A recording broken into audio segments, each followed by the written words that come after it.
Yeah, it's been a while. It's been a while. But hey, holy people.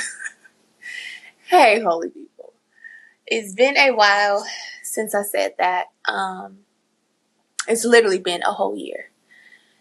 And to set the record straight, I did not anticipate taking a whole year off. I didn't even anticipate the last episode I did of season 2 to be the last episode I did of season 2. But so many things in my life have happened that were happening at the time. And I mean, good things, stressful things, good stress things, bad stress things. There were so many things that were happening simultaneously that I fell into the trap of being complacent. I fell into the trap of being distracted, of navigating some really hard truths that I've had about myself, what I was going through, my situations. And I had to face some really, really hard life decisions. And the reality is that my podcast, my devotion, my study were not being prioritized. And also, when they were, they didn't look like how they used to look. And so I had to come to terms with that. I had to really wrestle with that fact and figure out, where did that leave me? So the past year has been a journey. And I'm not the same person sitting in front of you that I was before. And so I want to take this time to recommit, double down on my original purpose, on the step that I think God is giving me. And so out of obedience, we're back. Out of obedience, there's season 3. Out of obedience, I cannot stop again. And so I want to take this time as a welcome back, honey, to spill the tea. Because the tea is piping hot over in my life. And so I want to dissect those things, catch you up on those things, and share with you in this first episode just what I have learned about myself over this year. I can't believe it's been a year. Over this year, catch you up, and I'm excited. God is doing a lot of things for this podcast, for this community, and I want to share with those as well. So, what has happened over the past year? Oh, Chile. Well, for those who don't know, in those last few episodes that I was recording, I was pregnant. I was in my first trimester pregnant. So I found out in August that I was pregnant, and I was so excited. I was so happy, but also so nervous because what in the world did I get myself into? And so those first few episodes, honey, I know y'all was like, y'all, you glowing, you look great. The first few episodes, honey, did not know I was pregnant, but hey, I guess I was glowing. And the last few episodes, I look back on those and I was like, girl, you was so tired. I don't know how you pushed through, because that was first trimester tiredness. That was first trimester, like, ooh, I don't know how I'm pushing through. So yeah, so over the year, right, since then I have given birth to my beautiful, amazing daughter, Nyla. She is 4 months old now. At the time that y'all hear this, honey, she's probably going to be 5 months. But I navigated all the things that came with being pregnant. The nausea, the food aversions, the back pain, honey, the sciatica nerve at one point, all the things, all the doctor's appointments, all the stress, all the worry. I had the privilege to spend the holidays with my family in South Carolina, and share with them, and just the excitement of being pregnant as well. But also with that, right, like as I was navigating first trimester and second trimester, the way in which I do produce these episodes, I do them by myself. I record them. Honey, I'm the production team behind the scenes, setting up the lights, the technology, the equipment. I also edit all of the episodes on my own, and I do all the marketing for the episode and the social media content. And so that was a lot. And it was a lot to sustain in terms of the amount of hours that I put into prep, writing each episode and thinking of genuinely like wrestling with God with what's going on in my life and trying to paint a pretty picture of the wisdom that I felt like God was telling me, right? Like that's a lot of hours of study, of prep, of devotion time. And the reality was being pregnant, honey, there was no way I could sustain that. I was literally like driving myself crazy trying to sustain that. And so with the blessing of being pregnant, I gave myself permission to just rest. If I felt tired, I didn't want to push my body, for the health and safety of my baby, but also because that's a huge undertaking that I knew, but I knew more intimately being pregnant of just genuinely how tiring mentally and physically exhausting it is to even do the simplest of tasks. And so I gave myself permission to rest. That permission to rest obviously at one point turned into complacency. And when I did come out of the tiredness and finally have more energy in the second, third trimester, I was like, listen, it's been this long this far, so I'm going to just continue to not do it. And at one point I thought that this podcast was going to be no more. I was like, well, that was a good run. It is what it is. So, permission to rest turned into complacency, turned into straight up denial, straight up into we ain't doing this no more. But I took that weight of responsibility very seriously. I was not the type of person to take care of my body before, right? Like working out, eating healthy. Like I wasn't pressed to do it. But looking back on the journey that God took me through, I very vividly remember, over what was 6 months, over that year leading up to me being pregnant, really feeling this revelation to take care of my body. And so if you look back at my Instagram, if you look back at, some of the past episodes, God was really calling me to take care of my temple, both eating healthy, but also more so moving my body. And so looking back on it, I could see why, right? Like he was calling me to motherhood. And so I needed to take care of that. And so I had to genuinely focus on that. Like that is not something that comes easy to me.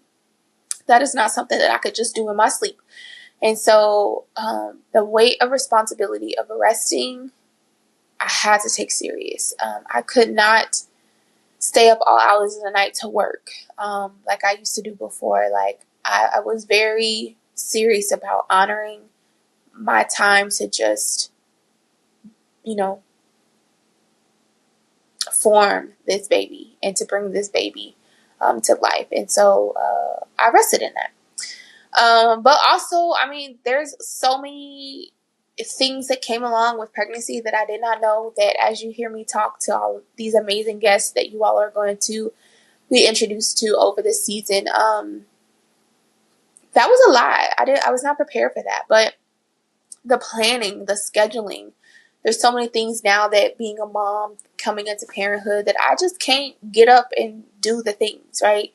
I have to plan so many of those things and schedule so many doctor's appointments and all the things. And so literally any free time that I had was going toward preparation to being a parent and walking into this parenthood and managing expectations and family dynamics, because baby, family, I love y'all, but some of y'all, honey, just turned up the moment y'all found out we was having a baby and just turned into whole new people.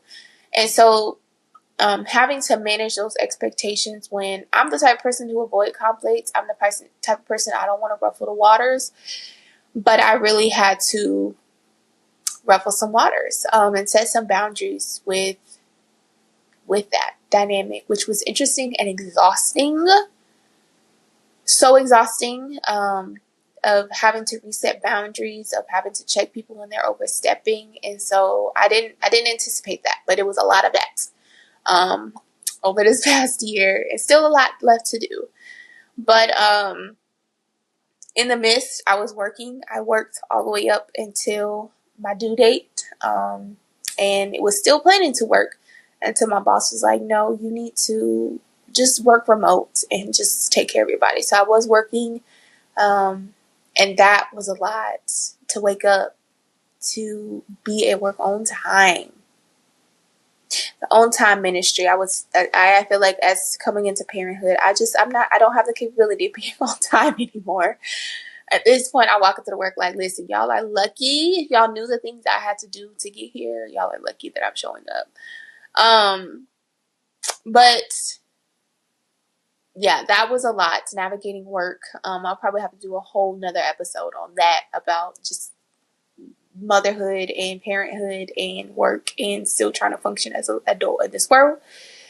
But in the midst of that, I still was pouring into myself. I did a lot of mentorship at work. So I went through a 9-month mentorship program, which is funny because literally found out I was pregnant, found out I got into this mentorship program. It started, and, you know, Nyla was with me through every session, every single month at work. I feel like she is guaranteed to be a leader because of the wisdom that she has heard poured into her over that time. It was a really beautiful experience, and that really culminated with a graduation. And with that graduation, like this just self-realization of like, girl, you're not the same person anymore. And it was beautiful. There was a lot of processing traumas, come to realization of things that have happened in the past, which beautifully was summed up in a conversation I had with Keely, who you all will hear from. And she said, as Black women mothers, we have the responsibility of knowing what it means to be unprotected. And there's this responsibility of ensuring you're protecting your daughter, your Black daughter. And I think that sums up the trauma that I have been processing as I found out I was pregnant, as I was coming to terms, as I was laboring, now that she's here, and I'm trying to create safe spaces for her, and using discernment of who do I introduce her to, who do I let in her space. And so that is mentally tasking, and I was not expecting it, but that happened. So many things happened. I got COVID while I was pregnant, and baby, healthcare people, medical people, honey, we got all these complicated medicines and procedures and surgeries. Honey, we figured out how to do open heart surgery. Why y'all can't figure out how to give a pregnant woman healthy and safe medicine other than Tylenol? Like, I was battling COVID and you talking about ginger ale and Vicks and Tylenol? I'm going to need somebody to work on that, okay? I know that we're on a mission to solve cancer, but I'm going to really need somebody to look out for us pregnant women out there, especially when our immune systems are compromised and people being snotty-nosed and a hot mess. Like, can we figure that out, please? That's just a thought, a request. But I mean, so many of the normal life things were happening. Like, AC went out, honey, again. Had to replace that. In my pregnancy brain, I done crashed my side mirror into my garage. Had a flat tire. Bills on bills on bills on bills. I got a new job. So I'm starting a new job. And my husband decided he wanted to pursue his dream of being an entrepreneur. Found that out, in my second trimester. And so life was just lifing. Things were happening. And I was also trying to create a temple in which my baby didn't feel this stress. And so priorities had to be shifted. And that's where we're at. Also, in the midst of that, I dealt with grief. I grieved the loss of my grandma in my last trimester. Grandma Sue, who I did an episode with. And that was really hard because I found out that, she wasn't doing too well, that she got diagnosed with cancer or multiple myeloma and so many other things. And, one day we get this call like, hey, she maybe got a week to live. And then the realization, like, I'm in my third trimester. I'm not cleared to fly anymore. So I can't be there. But I was just praying that, Lord, just let her see her granddaughter. Let her see her great granddaughter. Let her be here. And then it felt like the next day or that weekend I got a call, that she passed away. And so I don't think I processed that yet. I think I did the best I can to get through my pregnancy. I did the best I can obviously, right? Like, I grieved in the moment, cried, did all the things. But I think when I go back home to South Carolina, it's going to be another process. Like, it's actually going to hit. Like, right now, it just feels like I haven't called her in a long time. So I haven't really, I don't think processed that she's gone. But that was tough. That was really tough, especially because I think a lot of where my faith is, who I am as a person, was influenced and formed by Grandma Sue, and the way in which she prayed, her fervor, her resiliency, her perseverance. Those are all things that she taught me. I am thankful that I had the episode that we recorded to listen to, and that got me through. I think hearing her wisdom, hearing how proud she was of me, hearing what, she wanted her legacy to be, and knowing that all the things she wanted have come true, I came to peace with the fact that her assignment on this earth was done and God needed her up in heaven. And so I am glad that she's not suffering anymore. She had very tough for somebody who extended as much grace as she did. Honey, she was a saint. And so I am glad that she's finally able to just take care of herself and be with the Lord and not have to worry about pouring into other people, which she effortlessly did. And so, but leading up to Grandma Sue's death, my mom was in the hospital, my dad was in the hospital, my grandpa is still in the hospital. It's just so many things that I was just like, Lord, why are all these things happening when you've given me this blessing of being pregnant and this responsibility of creating a safe haven? It was a lot. I'm not going to lie. It was a lot. And financially, things still are a hot mess. Things are expensive. Savings are gone. We are genuinely at the point where I'm like, I just need to trust God. And so, the hospital bills, the everyday tasks that come with daycare and taking care of stuff, it just makes you want to reprioritize things, but also lean on God, because I don't know how else it's going to get done, because I clearly went to the wrong field and needed to go into the daycare and childcare, because they making money. That's where it's at. So it was a lot of pressure.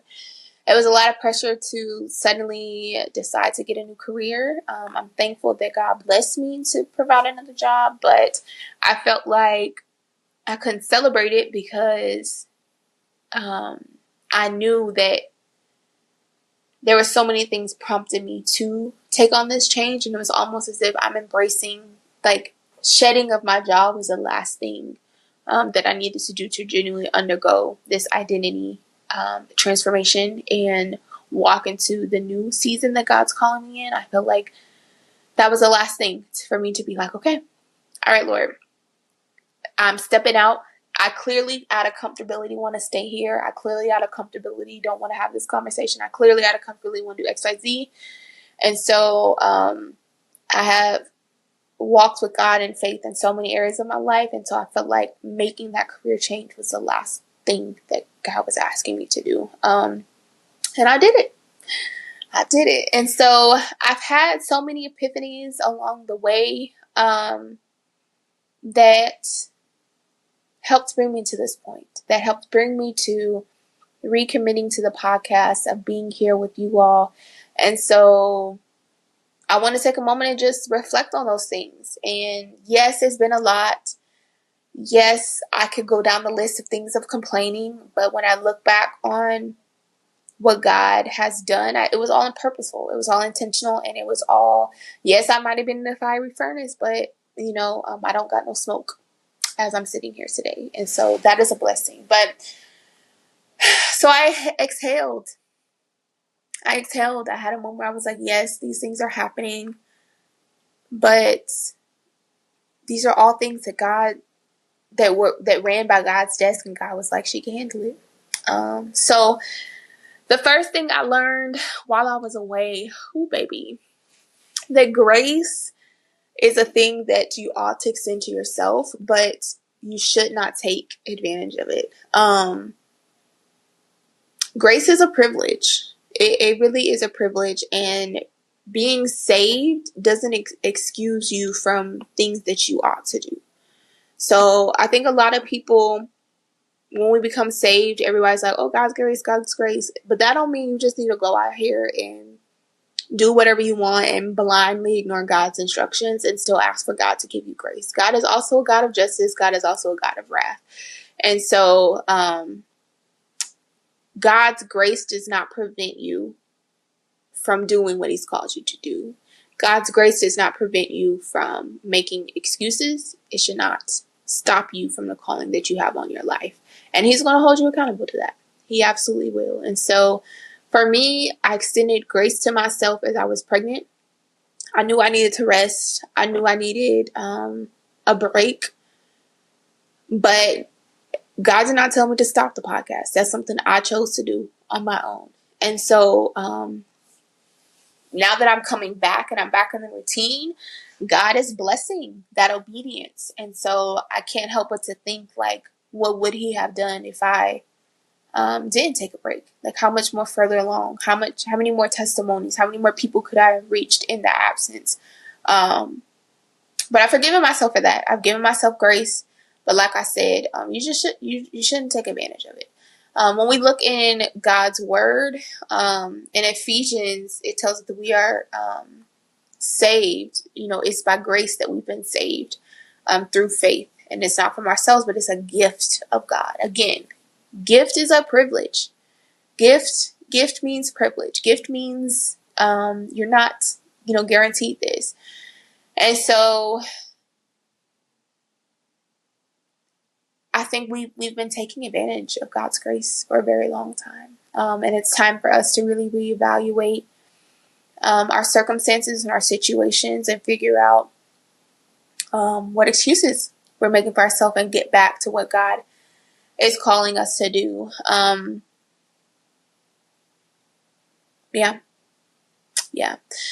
Proverbs, God's word says, though the righteous have fallen 7 times, they rise again, but the wicked stumble when calamity strikes. And so this was something that encouraged me to get back at it, because yes, I stopped the podcast. Yes, I stopped all the things, literally complete halt. But that doesn't mean I just need to stop. It means, okay, that was a stumble. Let me keep going, right? Let me rise again. And I think that's what separates, as the word says, the righteous from the wicked. Like, are you going to, just because you face difficulty, just because something looks different than what it looked before, are you going to let that stop you completely? Because that's just what the enemy wants. Instead, take it up with God, and allow him to show you how to redefine, how to rework, how to reprioritize given your circumstances. Sometimes I think we think that God is not aware of all the things we're going through. Like, yes, you're going through all these things, but do you not know that God don't know that? And he ain't gonna put on you more than you can handle. So if he's called you to do this, if he's called you to an assignment, give that back to him. Because be like, all right, Lord, so I got all this on my plate. You clearly know about it. So show me how to make this thing work. And that's the piece I was missing. I wasn't asking God to show me how to make it work. I just assumed I could not make it work. But part of that came with humbling myself. So that's the other thing I've learned, is just humbling yourself and simply asking for help. I've prayed so hard throughout these years, especially as I moved in Arizona, for a community of people that I can lean on. And that was all in preparation for seasons like this, seasons where I was stretched to capacity, seasons where I couldn't do it all by myself. And I neglected that community. And I neglected that community by pretending that everything was okay. When people ask me, Maya, how are you doing? I say, I'm fine, I'm good. But really, like, I was stressed. I was overstimulated. I still am overstimulated. I'm overwhelmed.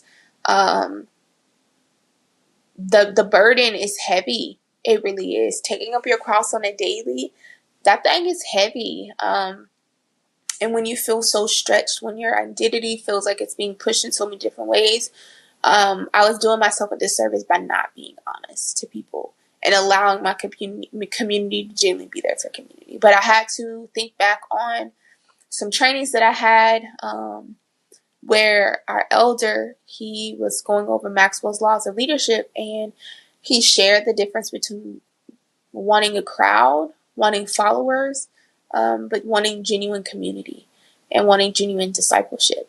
And I prayed for a community. I had to remember that.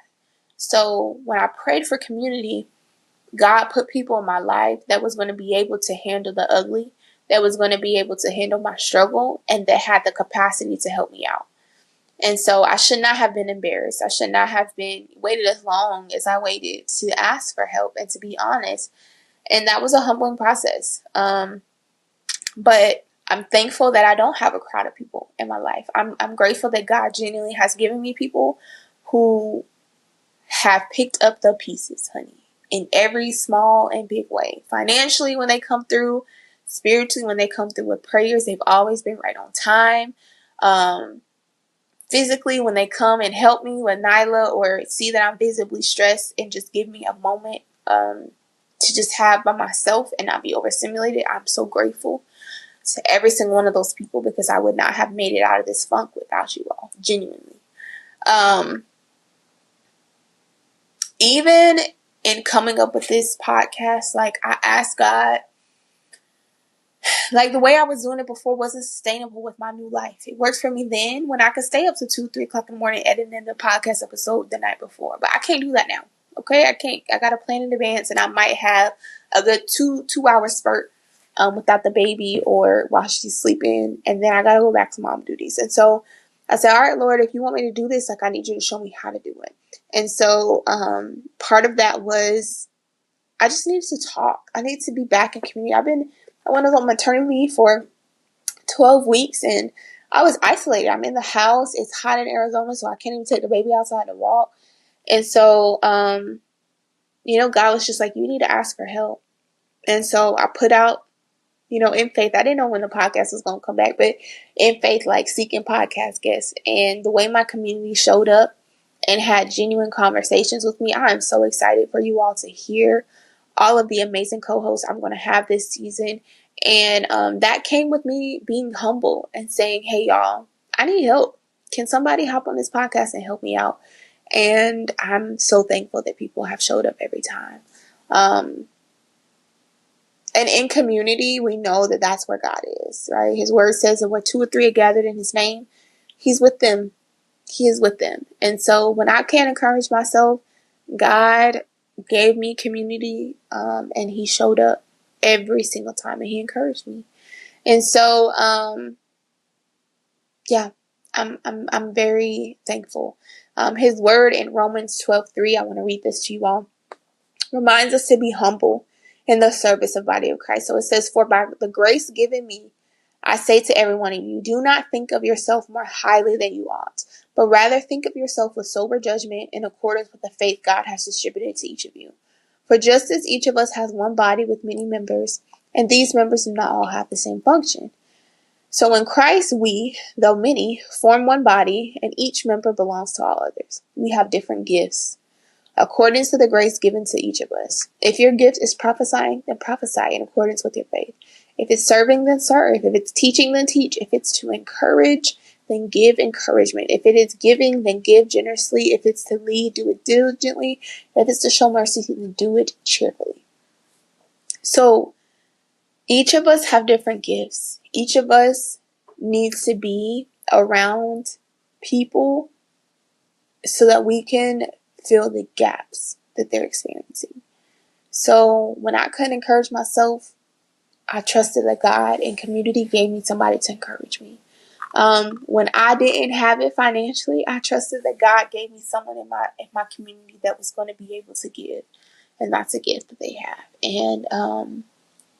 And I trust and I have faith and I believe that when it comes time for me to repay that, I will have the means and ability and capacity to do so. And that has been the blessing that has been being in community with the body of Christ. That if I'm humble enough to ask and really tap into my community, I'm trusting that God has given them there.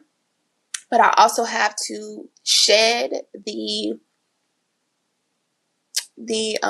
fear, the anxiety, the insecurity of, well, if I ask people for help, I'm going to look like a handout. If I ask people for help, it's going to look like I'm not capable. And that's something self-work, right? That's self-work we have to do. That's self-work I had to do. And so when I went back to my word and saw what God said about this, you realize it's not a handout. It's not, an inability of you to do it. It's simply the calling that God has given us to do, to be in community with one another and leverage each other's strengths and be in the gap. Our gifts are going to be in the gap, fill the gap for something someone needs. And so it's a calling. It's a responsibility. Out of obedience, we're called to be in community. Out of obedience, we're called to exercise that gift, whatever that looks like, right? And for you, you might not be financially able to help me out, right? But you're able to encourage me, right? You're my friend that can pray for me. And so I'm so thankful for that. I am so thankful for that. Genuinely, I would not have been able to return to the podcast and return under the expansion that God has given me without that. This next lesson I didn't learn until just recently, after filming one of my episodes with several different people. It was a theme that clearly God was talking to me as I was recording these episodes, that the calling on my life is still very much the same. The things that God is calling me to do with this podcast, with this community, is very much still the same. What I lost track of was trying to make how I approach this calling and assignment, trying to replicate that in this new season of my life, instead of asking God to show me the new way to manage the assignment. And so your routines are going to evolve. As you evolve, as you enter a new season into your life, they will evolve. I did not realize that. I was still trying to do all the things, handle all things, and I was grieving when I came short. I was grieving when I didn't have the energy to do a podcast. I was grieving when I didn't have the energy to do a devotion, to sit down and do that. But the way in which I spend time with God now is very different. Sometimes it's while I'm breastfeeding my daughter. I sing a little hymn, sing a little song. When I'm giving her a bath, I put on gospel music and I worship. While I'm washing dishes, I'll put on a sermon, and that's how I get my word.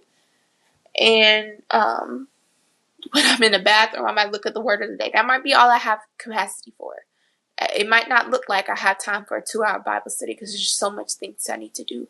But God still honors that. He still honors that. And I know that He knows the responsibility He has given me. And I understand that He has grace. And I think that He's looking at my heart. And I'm so thankful for that. So let go of your expectations, honey. If you're holding on to them expectations and there's things that just aren't getting done, I want you to ask yourself, are you not getting those done because you have unrealistic expectations? Are you not getting those done because you haven't given it over to God? And the moment you do that, you're going to be able to realize that you are way more capable than what you think that you are. And give yourself permission to grieve those expectations. I loved when I was able to go through my Bible, color code verses, and all of a sudden wake up in the middle of the night with a revelation like, oh, this is what God told me. I love that. I want that. That took a lot of time. And so I still get those revelations now. I still get those like, oh, Lord, this is clearly what you're calling me to do. I can't mark up my Bible all pretty now, so I do miss that. I grieve that. But I find joy in God's promises. He's not going to leave me, right? And even if He doesn't do the things, right? And Daniel, when Shadrach, Meshach, and Abednego went to King Nebuchadnezzar, and that he was going to throw him in a fiery furnace, they were like, even if God does not, even if He don't deliver us from the fiery furnace, just know we ain't finna worship you, your routine, your God, what you want us to do. And so I have to take on that. Even if He don't, He's still good. He's still God mentality. And that helps me out. That really helps me out. But I also learned that in those moments where you're like, I can't do this, right? Like, this isn't sustainable. That's just the position that God wants you to be in, to surrender. That's just the position that God wants you to be in, so that in your weakness, right, He is made perfect. He's strengthened by our weakness. And so He's able to show us how much more mightier He is when we've given up like that. And He gonna work it all out for His good. That's Bible. He gonna work it out for His good. But this journey over this past year, motherhood, all the things, He has given me the superpower. And I am way more capable than what I thought, right? A year ago, finding out I was just pregnant, I was like, there's no way I could do a podcast episode. There's no way. There's no way I could do all the things at work. And I look back now, I'm doing all the things, honey. I'm working. I'm starting a new job. I am being a mother to my 4-month-old and all the things that entails through all the regressions and everything. I'm doing the podcast. I have done the podcast. We are here, season 3, and I did it in a so much more efficient manner than I did before. Not only did I do the podcast, but God, I believe, is really wanting me to commit. And so in a step of faith and a walk of faith, honey, Thoughts and Testimonies podcast is now Thoughts and Testimonies LLC. That's right. We are officially a business. I believe God has given me a vision. It's not for this year, but like a 5-year business plan for Thoughts and Testimonies that is going to bless His kingdom so much more. And do I think that I'm capable right now of it? I'm just like, Lord, I know you gave that to me, honey. It was a vision at the red light. I know you gave that to me, but I know that it's going to be a gradual working up to that, and that every time I think I can, He's going to show me that I can. Every time that I think I'm not capable, He's going to give me the capacity.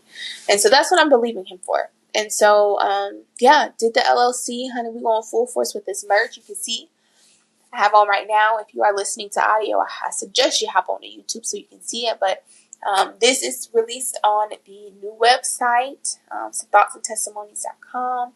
Our I Can't, He Will. And that's how I got through, right? I had confidence.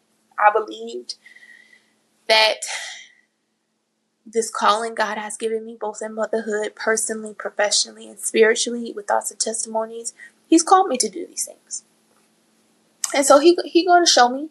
He's going to rearrange. He's going to reprioritize. And He going to gather me. And gather me, He did. He did. And so with that, we are back. We are back. We are better than ever. These conversations and dialogues that I'm have had with our guests this season on the podcast are so rich, are so full. Their testimonies are so just inspiring. And so when I wasn't able to inspire myself, I leaned on them. And it looks different, right? But I'm leaning on them. The prep is different, but I'm hustling it out, right? Nothing has changed in the amount of hours that have been given to me in my day.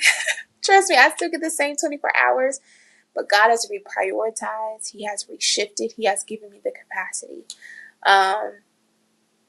And so we're here. We up next. We got next. And I'm believing that God is going to do exceedingly and abundantly above all that I can even ask, think, or imagine. And He's already showing out. So, Thoughts and Testimonies. Honey, we're LLC. We're a business. We are expanding with a community of people. We have merch out. We will continue to have new merch every month, every few months. Right? Let me set realistic expectations. We will continuously, on a regular basis, have new merch out. I am doing the thing. I'm a whole mother out here in these streets, okay? A whole mama. I am a professional. I got promotions. I am doing the thing. I am on the track to do all the things that God has called me to do.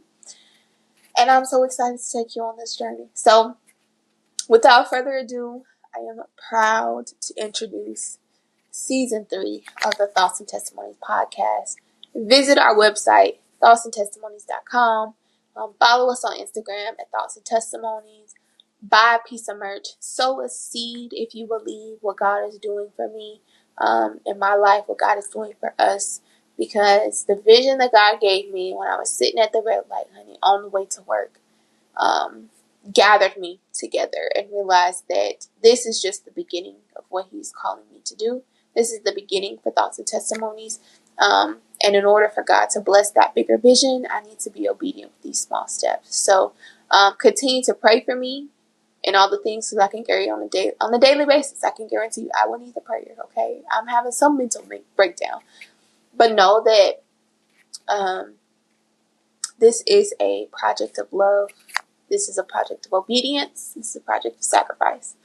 And so if you believe in it, if you believe God for me, if you believe God for what He wants to do, intends to do with this, sow a seed, buy merch, share, like, comment, subscribe, do all the things, okay? Because it helps. And if you can't do that, honey, send me a word of encouragement. Send me a word of encouragement. Send me a message. Send me a comment. Tell me how life been lifing for you, honey. And maybe that would be a topic on the next episode. So with that, lovely people, we here. We did the thing. And I can't wait to introduce you to these testimonies. So with that being said, y'all, be you, shine bright, and stay holy. And if that ain't possible, baby, I suggest you take that up with God. I suggest you take it up with Him. Love y'all. Until next episode.